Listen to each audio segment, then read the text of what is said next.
we've been running a entrepreneur model for a long time, and it's really coming from the technology industry, and it's so limiting at this point that it's causing a havoc in the entrepreneur community.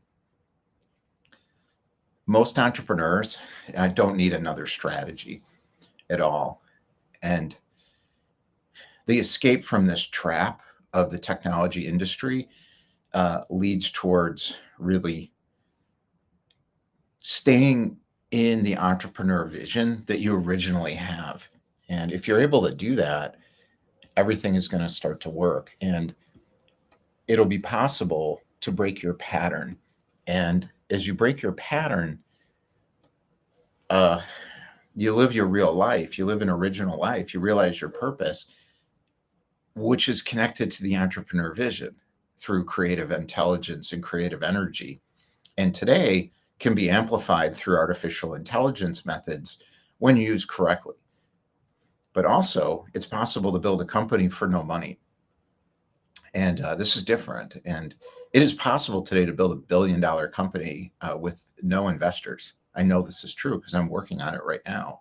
And I see the vision, it's clear, and it's rolling out into the world and realizing itself already. And it has nothing to do with what results other people can see. It's not relevant at all. And that's entrepreneurship. We forgot. That's what happened. Um, so in the early days of technology, now I'm talking about silicon based technology, not that we've always had technology. I mean, fire, stone tablets, it's always technology. I'm talking about the computer stuff, silicon chip stuff, bits and bytes, zeros and ones, that stuff.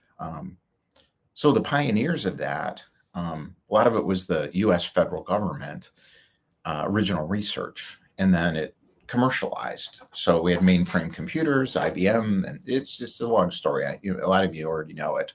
You don't have to know it. It's not relevant. And then you had the big winners. The Steve Jobs, the Bill Gates, Hewlett and Packard. It's a long story. I mean, anyone in Silicon Valley, or you just go online and look up Silicon Valley. It's all there. Those are the legends for the technologists. It's done. And now that we're in a new paradigm, a lot of people are stuck in that thinking.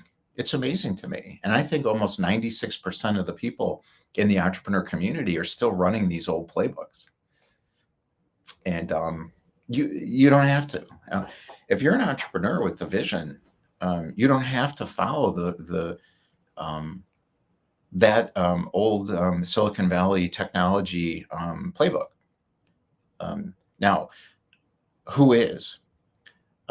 I don't see them as entrepreneurs. And what I see is they are more highly educated technologists who succeeded in the elite of the society. So they went to Stanford, they went to MIT, they went to work at the kinds of firms that attract attention from people who want to profit from entrepreneur ideas, but can't tell the difference between an entrepreneur vision and a market opportunity. They don't even know the difference anymore in Silicon Valley, from what I can tell.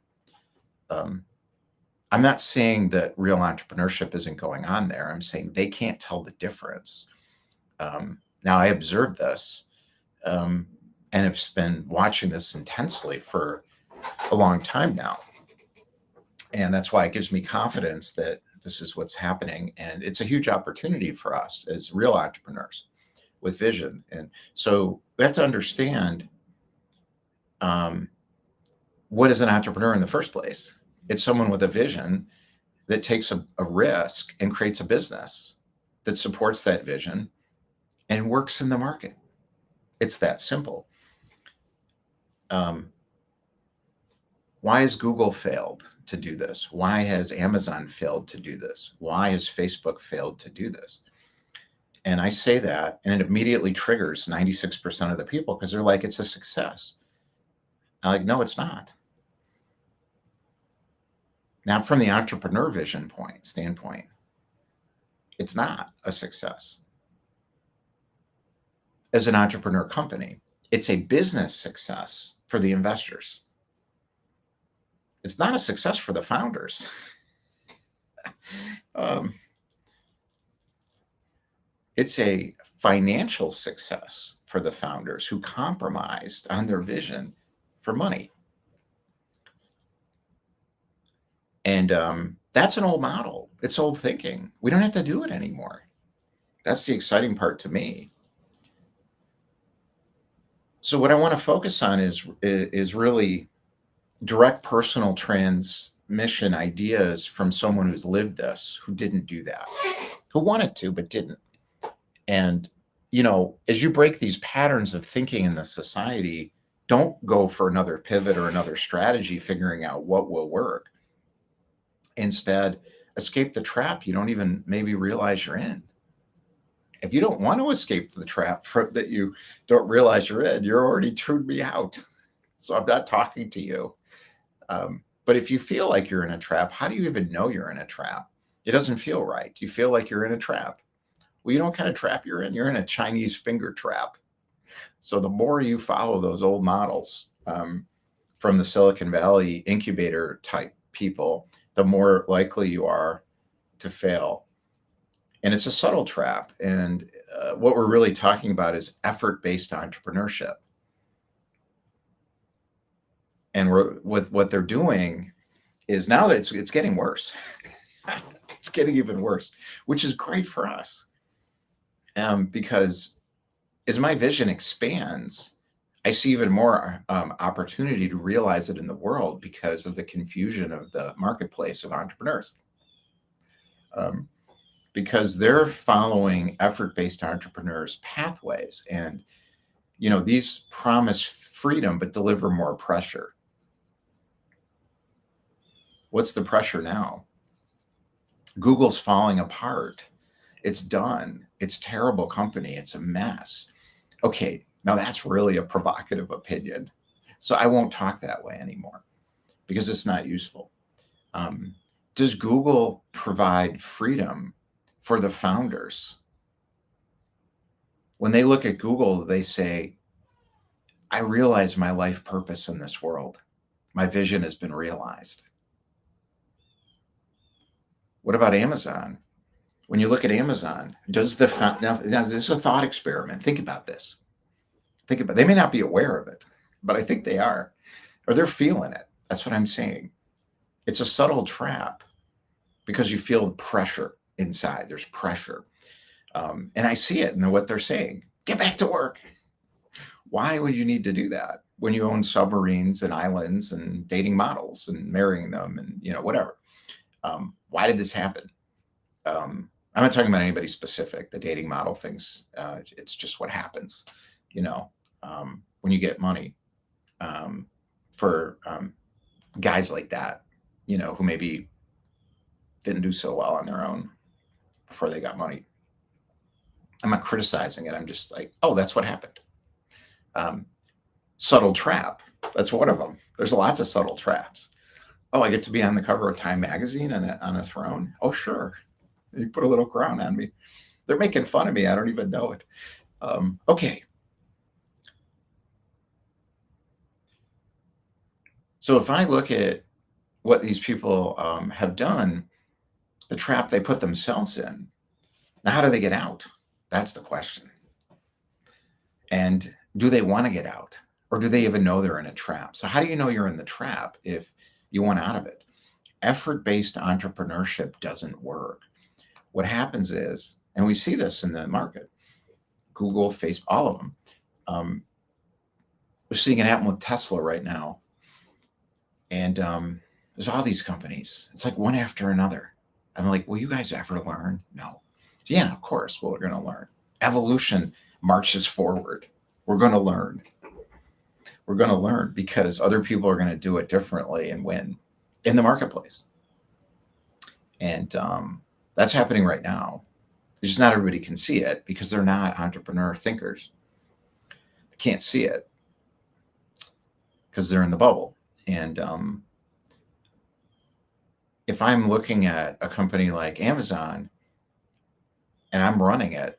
I'm I'm I'm feeling pressure. That means I've lost control of my vision. And I'm like, this company's terrible. It's not working anymore. Why? Money. And that's called compromising your vision. Um,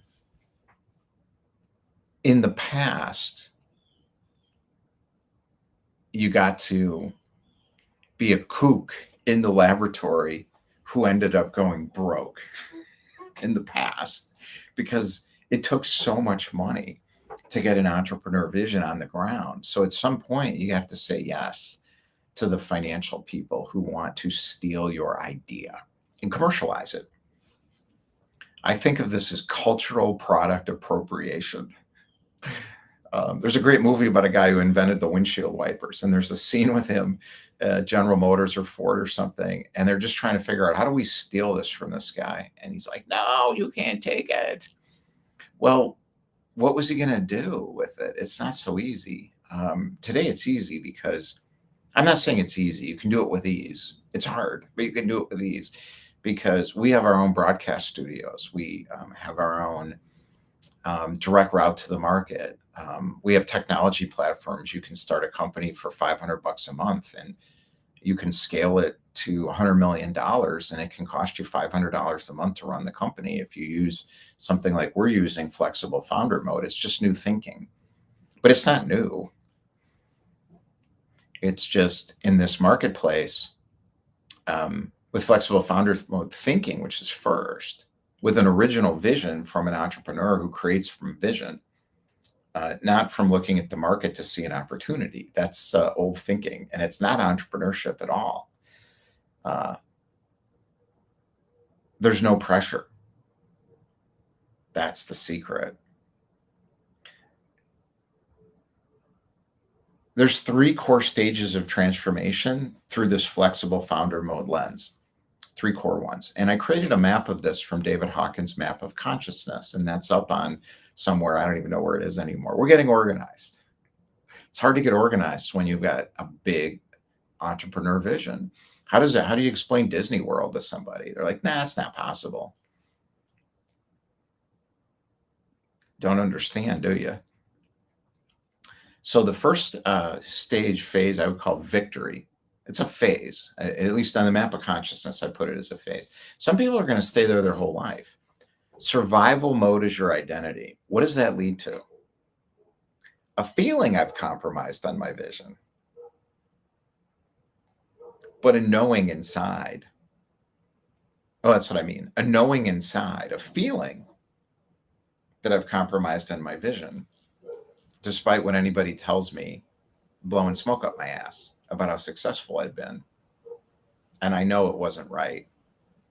And I'm in survival mode now, trying to save the vision from the world's clutches. It's too late. You took the money. Thriving is a leap. It's a quantum leap. To go from victory to thriving is a quantum leap. Everything's got to shift inside. Starts inside. What's inside becomes your reality in the world.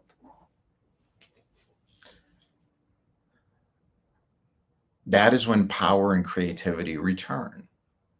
How do you do that if you're running or you're the founder of something that big? I know what I would do. Without the power and the creativity, there is no entrepreneur anymore. They're gone or they're blocked inside. So they got energy. Silicon Valley is that's it. I don't need to explain this to you. You already know. You don't need to learn this from me. You already know this.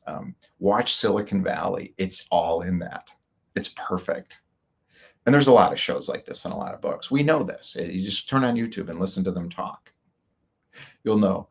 The power and creativity is gone, and they're trying to get it back. And it's too late for some of these people because they're in survival mode. It's their identity now. It's so baked in them, and they cannot see past their own eyeballs. Without thriving, the entrepreneur vision will fail today. And because someone is in thriving thinking, power and creativity, and power and creativity will always win in the marketplace. Always, every time. Short term depends. Impact is the next phase. That's when business becomes fluid, aligned, and alive. The business is now, the vision as it turns into a business is a fluid, living organism. It is organically, there's a math principle using a concept around what's called fractals. And I don't remember the mathematician that came up with this stuff, but it's right on. And think about a fern, think about broccoli, think about something that can't be explained. You're like, this is stupid. And it's a self-recurring pattern. And it just does it. That's an entrepreneur vision. Business becomes fluid, aligned, and alive. Now it can be ruined by that entrepreneur founder. It's up to the founder not to ruin it. That's your job. That's my job now. Don't let the product get screwed up. What do you do for a living, Larry? I'm not going to let my product get screwed up. It's not going to happen. When does it happen? If I take money from somebody and they tell me what to do, it's over. How do you know this is going on or that you're at risk of this? If you felt like something was pulling you back just as you're getting into these other phases, thriving or impact phases, this is what we're talking about here. This is flexible founder mode, which is a very, very platform-oriented action system for being in the market as an entrepreneur. And it's about keeping that vision spark protected, but being able to open it up and realize it's not mine. That's the error in thinking. That is the victory thinking, which is survival mode. My identity is the vision.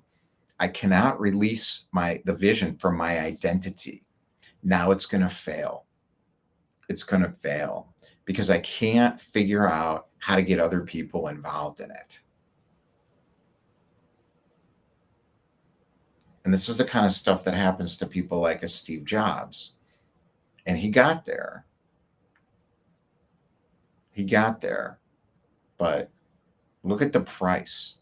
Survival mode, because the vision is my identity and I got to get other people to get it and understand it. And I must explain it to them and blah, blah, blah, blah, blah. That leads to health problems, family problems, and disease. And that's what happened to him. There's a good book about it by Walter Isaacson. It explains it very well. You don't need me to explain it to you. We already know how this works. As we enter this new era of entrepreneurship, which we're firmly in already, presence, prosperity, and purpose become the currency. Presence, prosperity, and purpose. How did I do this? I'll speak about that. I started when I was 7. I always think, what's the opening line for, I have too many projects? It's not a problem because I organized everything around this diagram. It's all on there. Everything I want in my life, I have. It's on the diagram. That organizes me and focuses me. The people around me, peer partner mentor circles, deals with the biggest problem for entrepreneurs. Vision entrepreneurs, which is to me an entrepreneur, period. It's like, I got a vision. I take a big risk. It has to be a risk or it doesn't count. Usually it's about running out of money, but it doesn't have to be. But that's usually what it is. And then the third, at least for me, and then the third is the business has got to work and be self-sustaining and be done before the money people show up and ruin it. And then they can't ruin it. Now we don't need the money people at all. So it can never be ruined. That's the entrepreneur experience platform we have now. brought to you by Red Pill Pathway. It'll make more sense when the logo's done. Presence, prosperity, and purpose. I started at 7. What does that mean? I ran away from home at 7 for 2 hours in the snow. I'm like, I can't do that. Why? Because too many rules. I can't figure out what they're talking about. So I told myself a story. There's something wrong with me. And then everyone else told me the same. And I believed them, even though I knew it wasn't true. And I was labeled by the psychology industry as there's this guy, there's lots of stuff wrong with him. And here's what's wrong with him. Like, this isn't true. I know it's not true, but I believed him. That's the work. So presence is the solution to that. Being present with myself and the vision and the ideas, slowing down into them and taking action immediately. Oh, you want me to jump off a cliff today? Sure. I'm already done. I already jumped off. How'd I get to Paris? I didn't grow up with this kind of stuff. How'd I get to Paris? How'd I end up in Ibiza at nightclubs? How did I do all of this stuff? How did I learn energy martial arts? How did I learn how to race sailboats? I mean, I could go on and on. I leaped. How did I learn languages? How did I entrepreneur? How'd you do that? I looked out and there were a bunch of boats and I went out there. How'd you get out on the lake? What do you mean? If you're like that, you have to take action on presence from presence. Then prosperity comes. What is prosperity? Prosperity cannot be given to me by an investor. When Sequoia Capital gave money to Google, they did not get prosperity. They were put in prison. The vision was put in prison. And then the adults were brought in to ruin the company. Now we see the result of that today. I'm never going to let that happen to me. Prosperity is a feeling experience of knowing my vision is going to happen in the world if I keep taking action. And I will take action no matter what, regardless of friction. Where's the friction? Belief systems of people in the society. That's where the friction is. Saying, it's not possible. Like, yeah, it is. It's already happened. How do I know? I just know. I'm not going to explain this to you anymore. That's the entrepreneur person in the group. How do I enlist allies in my vision without screwing my life up? Give up control over it. Detachment is the word. So detachment from the attachment of my idea. Why does that happen? Because they're going to ruin it. Why? Because I saw it everywhere. You're going to ruin it. You're going to ruin my idea. And then I'm not going to want to work in my own company. That kept happening. I got to do it again and again and again. I've never met an entrepreneur who wants to keep changing businesses. Not really. They think they do, but they don't really want it. They want to make it and stay, but they don't want to get bored. That doesn't happen if it's organically constructed, because it fits perfectly, because it's part of you, but you're not in control of it anymore because you don't feel the need to be. Purpose. That's the third one. The era of entrepreneurship where presence, prosperity, and purpose actually work. This is not new stuff. It's new for entrepreneurship at scale. When you're talking about $1 billion, $100 million companies, people who make 10 grand a month, that's enough. I've asked some people in our group, how much do you want to make? I'm like, you can make millions. Like, I don't want millions. Oh, what do you want? 150 a year would be good. Okay, let's focus on that. Purpose. What is purpose? You don't go get purpose. My purpose is to be a firefighter. No, that's never true. That's just a thing you could do from purpose. What is purpose? It emerges from inside as you're taking action. And the impact stuff, which is the laboratory of learning of impact in the market. And it's like, oh, this purpose is bigger than I thought. That's not good. That's how I felt, particularly a year ago. And then 6 months ago, it got worse. 3 months ago, it got even worse. And I thought, couldn't this just be a little simpler or smaller so it's easier to explain so I don't run out of money? Wouldn't that be nice? And the answer is nope. Do we pick our purpose? It's an interesting question. And the answer is guiding it. From my perspective, it depends where you are. Victory, thriving, and impact phases is important to understand in the stages. You have to know where you are, honestly, and accept it and say, that's where I'm at. Good. You did it. You found yourself. Where's the purpose in yourself? Now I know. You will know too. A lot of it is in the breath. Surprised? I was. I saw streams.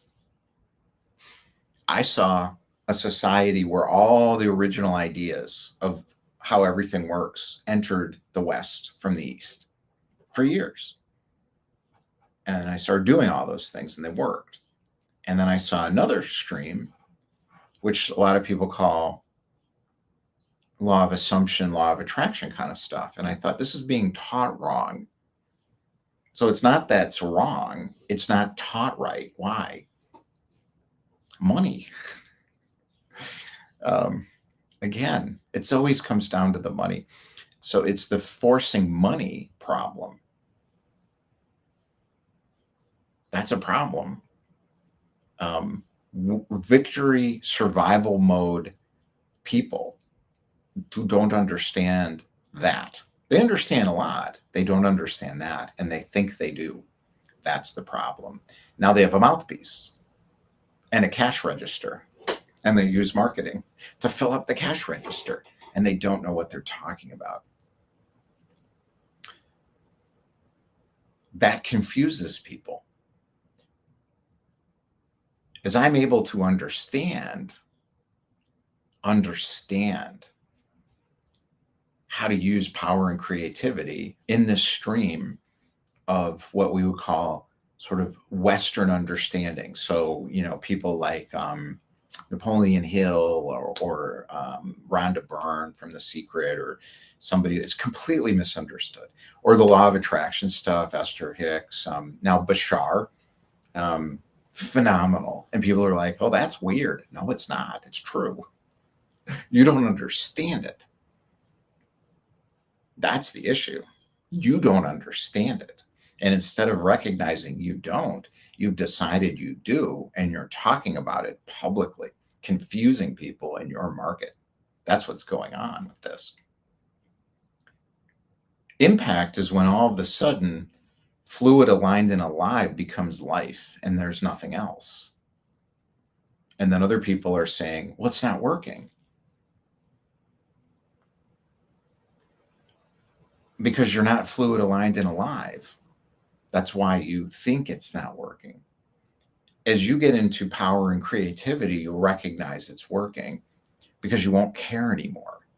You won't be projecting onto me and other entrepreneurs who are doing things that are changing things, because you'll be fine with it because you're fine with yourself. If you're not fine with yourself, you're looking at your market and saying, no, I want it to be like this. Don't change. The entrepreneur industry is there right now as an industry. No, we've got a model. No, we find somebody creative with an idea. We want to turn it into a unicorn. We're going to fund it. Let's mentor and develop that person so we can make money from their original idea. And they're not even original ideas in the first place. So there's not even an entrepreneur in the room to start it, including the funders. Now let's come through my incubator. Silicon Valley. It's the show. The whole thing is hilarious. So these core stages of transformation, as seen through flexible founder mode, is a lens. It's about breaking the pattern, and it's about living your real life and realizing your entrepreneur vision.